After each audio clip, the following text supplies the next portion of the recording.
My oldest kid is born in June, and he started kindergarten right after he turned 5 in September of the same year. And I got a lot of questions about whether or not I was planning to hold him back. And the term for this is redshirting. Essentially, redshirting is when your kid is 5 years old, they are eligible to start kindergarten, and you choose to hold them back. And people hold their kids back for a variety of reasons. The data shows that it's better for kids to start at a later age, starting when they're 6 years old, give or take. And that's not surprising to me. It just makes sense that it's easier for kids who are older. And so I don't think it's like revolutionary information, like the older you are, the easier it is. But there's other reasons people hold their kids back, right? So some people hold their kids back because developmentally they're just not ready. Sometimes it's social or behavioral, they're not ready. And other times people will hold them back for other reasons like sports. You'll see the comments on this video.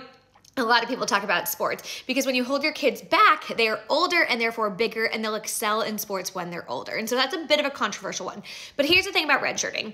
I wish we could do it for everyone who needed it, right? If everybody felt like their kid could be held back, they should be able to do that. But the problem is, in the majority of our country, there is no public pre-K or preschool, right? I'm in Massachusetts, and it's gonna cost me $20,000 for my daughter to go to pre-K for 2 years because she misses the cutoff. That is a huge expense. And so if you are not in a state like New York or California where there's pre-K and pre-K4, or I don't know how they call it, but essentially it's free preschool and pre-K, then you're gonna pay for it out of pocket. And that's a huge expense. And so the most affluent people are taking advantage of this, which just gives them a leg up. This is very common, right? Redshirting is something that people who have the means to do so do because they know it's better for their kids. But this is the tale as old as time, right?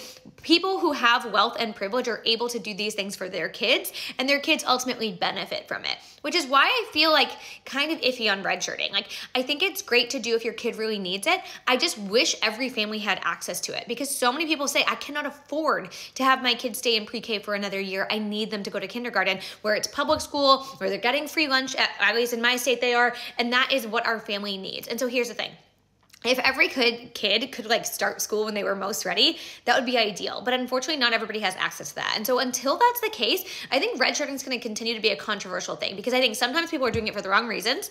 And other times people are doing it simply because they have the means to do it, which puts families at a lower socioeconomic background to be at a like disadvantage ultimately, right? Those kids, the data shows, perform worse in school. And this is probably a major reason why. They don't have access to tutors. They don't have access to staying back for a full year. Redshirting is this thing where it's like, it is great if you can do it, but it does disadvantage certain people. And so I just want people to have a more rounded viewpoint on this, which is like, yes, it's always better for a kid to start when they are truly, truly ready, right? Like if your kid turns 5 the day before kindergarten and they're not ready, then it doesn't make sense to push them through. But not every family has the ability to hold their kids back. And so I think that's the thing that really bugs me about redshirting, which is kids are not on an even playing field in the school systems, and that irks me.